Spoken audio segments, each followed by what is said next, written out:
Et dans ce Smart Imo spécial Cannes MIPIM 2026, on continue le tour du monde des projets. On revient en France du côté de Tours avec les experts de Nexity. On va parler de l'îlot Saint-Paul.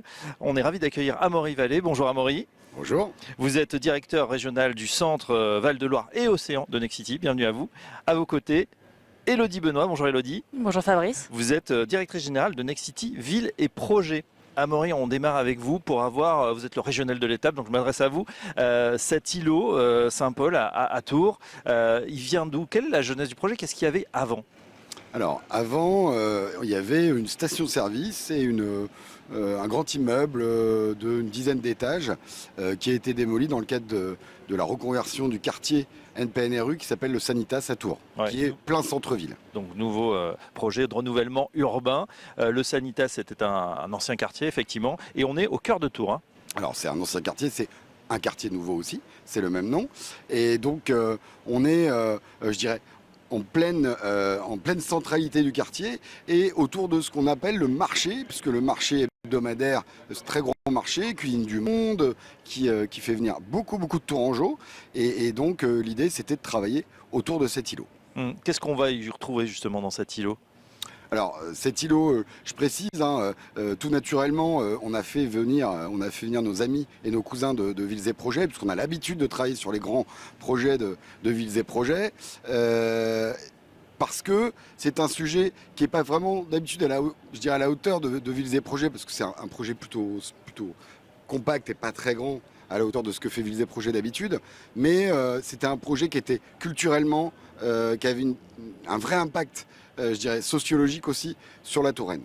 Et Élodie Benoît, justement, comment on fait la différence? J'imagine que vous n'étiez pas les seuls sur les rangs quand il y a une parcelle comme ça au cœur d'une ville moyenne. Et bah déjà une excellente connaissance du territoire, ce qu'apporte Amaury et ses équipes, une ambition forte. Je pense que ça c'est très important. Il y a une ambition architecturale, une ambition fonctionnelle, une ambition de mixité, une ambition qu'on partage avec Studéa, du coup, qui va porter la résidence étudiante. Et puis l'envie finalement de s'intégrer dans le territoire, d'avoir un projet qui a du sens, que ça réponde à des ambitions politiques locales, que ça ait une fonction, que ça crée des externalités positives pour le quartier et puis pour la région.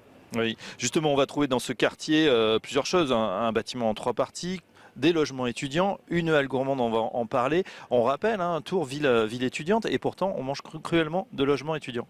Oui, on manque cruellement de logements étudiants, et donc on essaye de rattraper un peu le retard. Je rappelle que Tours, c'est 30 000 étudiants, très grosse fac de médecine, et donc il faut encore produire parce que y a un problème de logement en général, oui. Et un problème de logement étudiant en particulier.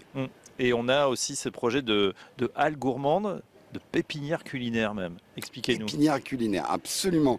Pépinière culinaire, donc on vient comme je l'ai dit tout à l'heure, Élodie l'a précisé, on vient dans un endroit où il y a le marché et on va venir faire une halle pour pouvoir permettre à des auto-entrepreneurs culinaires, oui, du quartier en particulier, de venir peut-être à la journée aussi, vendre leur cuisine. Et c'est aussi ça, c'est-à-dire qu'on a un vrai impact positif sur le quartier parce que c'est des gens du quartier qui vont pouvoir vendre leur cuisine. Et je pense que ce qui est très important, c'est qu'on a conçu ce projet un peu comme un équipement public qui devait rayonner et qui du coup devait faire le lien avec ce qui se passe sur le marché, sur l'espace public, mais du coup dans une configuration qui est intérieure à l'immeuble. Et donc c'est un petit peu finalement comment le dedans et le dehors collaborent, oui, et travaillent ensemble pour créer vraiment cet espace qui soit ouvert au public et qui soit le plus généreux possible. Généreux dans la cuisine, généreux aussi dans le partage, bien évidemment. Ça fait penser effectivement un peu à une place du village. On a cette idée qui est chevillée au corps, on en parlait encore avec les architectes, de densité heureuse aujourd'hui. On ne construit plus comme avant, c'était important d'avoir cette dimension. Oui, absolument. Et puis on a travaillé ce socle du coup en R+4 qui vient vraiment faire le lien avec l'échelle du piéton, avec l'échelle de l'urbain. Et puis une émergence qui est plus haute en R+14, qui du coup, enfin en 14 étages, qui du coup un projet très élégant, très élancé, dans une architecture qui se veut vraiment harmonieuse. On a travaillé avec les équipes de Malem Morales qui ont fait un travail formidable sur la conception de ce projet. Oui. Amaury, c'est vrai qu'on est cette année dans une année électorale. On a coutume de dire que ça freine un petit peu les projets. Pour autant, on voit quand même qu'il y a des projets ambitieux qui sortent de terre, qui arrivent à percer. Alors, nous, il se trouve que ça s'est plutôt accéléré. Oui. Je ne vais pas vous contredire, mais nous, ça a été plutôt positif parce que finalement, les projets, ça a démarré, je pense, il y a les consultations 9-10 mois, je pense. Et donc, c'est plutôt efficace, je dirais, par rapport à une consultation classique. J'ai moins l'habitude qu'Élodie pour ce genre de choses. Ce que je voudrais rajouter sur le culinaire, juste un point, c'est que Tours, c'est patrimoine immatériel mondial de l'UNESCO. Oui. Sur la gastronomie. Donc tout ça, on l'a fait aussi. Élodie s'est rapprochée aussi des locaux avec la Villa Rabelais.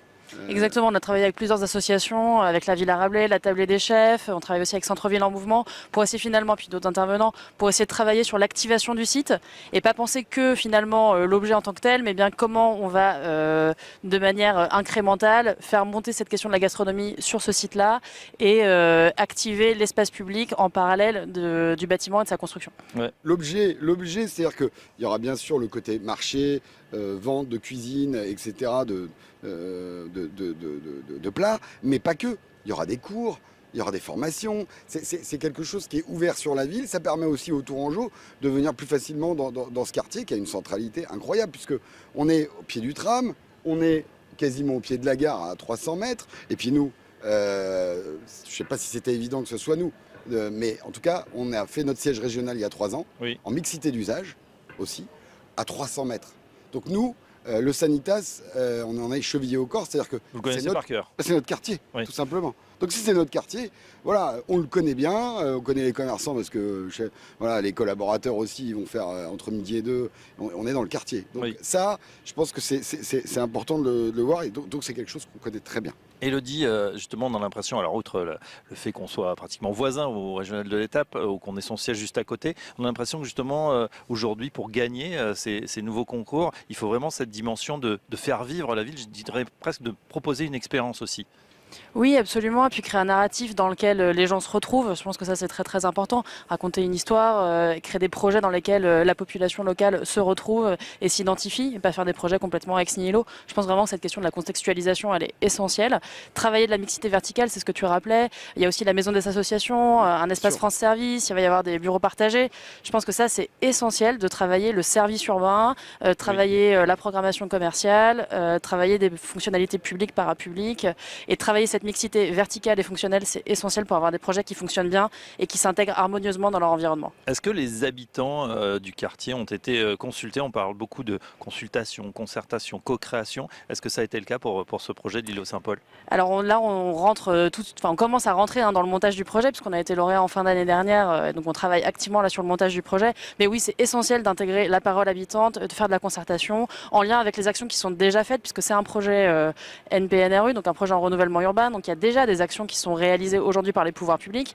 Donc l'idée, c'est bien que nous, on vienne s'intégrer dans ces démarches-là préexistantes, voilà, en continuité des actions qui sont déjà faites. On sait aussi que la dimension écologique, elle est très très importante aujourd'hui. Elle prime aussi souvent pour remporter ce genre de projet. Justement, qu'est-ce que vous avez proposé sur ce plan-là? Alors, je pense qu'il y a une question bâtimentaire, d'être ambitieux en termes de labellisation, de mode constructif, de travailler des circuits courts dans les approvisionnements. La question des toitures aussi, elle est essentielle. Comment on traite la 5e façade, oui, et comment on la végétalise, comment on traite la question du... Oui. Et la question de comment on traite le cycle de l'eau, comment on favorise l'évapotranspiration, quand bien même on est à l'échelle immobilière dans l'intervention qu'on fait sur ce territoire, enfin sur ce quartier-là et sur ce projet-là, voilà, traiter vraiment la responsabilité environnementale à toutes les échelles de manière systémique. Oui, on voit à Mory effectivement que les habitants aussi sont de plus en plus conscients. On voit que les villes se réchauffent aussi, on voit une température un petit peu extrême, un climat bien sûr déréglé. Il faut adapter la ville aujourd'hui. Le premier sujet, c'est pour pouvoir avoir des espaces libres et végétal, oui, il faut de la densité. Donc il faut de la hauteur. Et en fait, la hauteur, on a la chance au Sanitas, c'est qu'on va faire un R+14, on se dit waouh, à Tours R+14, on sera en dessous de ce qui est construit. L'époque de Jean Royer, enfin je vous parle de choses dans les années 70-80, oui, mais plutôt un quartier qui est bien construit, avec de la pierre de tuf pour la plupart du temps. Alors pierre de tuf, c'est pour les Tourangeaux connaissent tous, mais c'est de la pierre calcaire, très blanche, oui, etc. Le sujet du réchaud, alors bien sûr, la ville, comme vous le savez, est une majorité écologiste, donc évidemment, on a été challengé sur le sujet. Oui. On imagine. Après, on va voir évidemment ce que ça donne dans quelques jours, quelques semaines, hein, évidemment, puisqu'on est en plein à cette période électorale. Elodie, on dézoome un peu au-delà, justement. On a l'impression plus largement que voilà, ça se décoince un peu au niveau de la situation. On était dans cette crise, effectivement, du logement, mais pas que, hein, d'immobilier de manière générale. Et là, on sent qu'il y a un petit vent nouveau qui apparaît. On a ce dispositif Jeanbrun qui arrive. Est-ce que vous voyez aussi les prémices de quelque chose qui se retournerait positivement cette fois? Alors là, on dézoome un petit peu effectivement par rapport au projet du Sanitas, mais oui, je crois qu'on est encore dans la crise, il ne faut pas se voiler la face. On a une industrie qui a été très chamboulée ces dernières années. Il y a eu une chute très importante du taux de permis de construire. Pour le coup, le dispositif Jeanbrun est un signal très positif qui est envoyé pour relancer du coup l'investissement. Nous, on y croit beaucoup. On va le mettre en place prochainement. Je pense que l'enjeu, c'est quand même d'arriver à finalement être résilient dans notre manière d'approcher les projets urbains, d'approcher les projets immobiliers. Moi, du coup, chez Villes et Projets, on est aménageur du groupe, donc on porte des grands projets urbains. Amaury, du coup, développe du multiproduit sur sa région. Je pense que c'est très important d'être agile pour pouvoir être résilient et continuer à être pertinent vis-à-vis des décideurs publics et leur proposer des projets qui restent ambitieux. Au niveau du groupe, on sait aussi que souvent les crises, hein, c'est fait pour se réinventer, Absolument. pour recomposer un petit peu ses manières de travail et même pour progresser. Oui, oui, eh bien, évidemment. Et pour le coup, je pense qu'on a fait la preuve de notre agilité. On a aujourd'hui un modèle aménageur, promoteur, exploitant qui est éprouvé, qui du coup permet aux expertises de chacun de s'exprimer au service de projets qui sont complexes. Et ça veut dire aussi se reposer sur des nouveaux modèles de valeur, des nouveaux modèles économiques, l'hybridation des savoir-faire pour proposer des projets qui soient complexes mais à la hauteur de la commande publique. Amaury, à votre niveau, au niveau région, là aussi, on sent que ça va mieux, ça repart un petit peu, et puis aussi dans les services, il y a des choses qui s'accélèrent. Je dirais que Elodie disait, on est en crise, mais on est en crise du logement aussi. Les gens ne peuvent pas se loger. Oui. Ce qui est complètement fou, c'est qu'il n'y a jamais eu autant de demandes et qu'on n'arrive pas à trouver nos clients. Pourquoi? Parce que c'est encore trop cher. C'est ça le sujet. Bien sûr. Et moi je le dis toujours, moi je suis promoteur, mais je suis d'abord un promoteur de logement abordable. Si on ne parle pas d'abordable ou d'accessibilité au logement, je veux dire, on peut, voilà, pour moi, c'est le nœud central du sujet. Et aujourd'hui, on recommence à retrouver de la solvabilité, parce qu'on parle de solvabilité, c'est tout. Hein. Moi, je parle loyer égale mensualité. Si on n'a pas ça, voilà. Il y a un problème aussi, c'est que les gens, même pour se loger, louer, il n'y a pas de logement. Même à Tours. On se dit, c'est une petite métropole, oui, certes. Mais il y a quand même un gros problème de logement. Donc on va se dire, il faut, alors c'est pas produire n'importe comment, n'importe où, etc. Bien sûr, c'est avec la commande politique, bien sûr, c'est organisé. J'ai des sujets très divers, je prends un peu de zoom, même sur ma région, mais j'ai des sujets de réindustrialisation très forte comme une ville comme Bourges. Il y a énormément d'emplois qui vont être créés. On parle de 5 à 10 000 avec la défense, c'est l'industrie de la défense. On peut imaginer, ils ont des commandes jusqu'à 2040. Oui. Bref, il n'y a pas de tension immobilière. Il n'y a pas de logement non plus. Donc, comment font les Thales, MBDA, etc., pour faire venir leurs cadres, apprentis, etc. Ils ne peuvent pas. Donc, il faut organiser, planifier, et c'est ce qu'on est en train de faire. Et je pense que c'est ça, aujourd'hui, prendre de la hauteur aussi, c'est scanner les territoires, leurs besoins, faire des perspectives.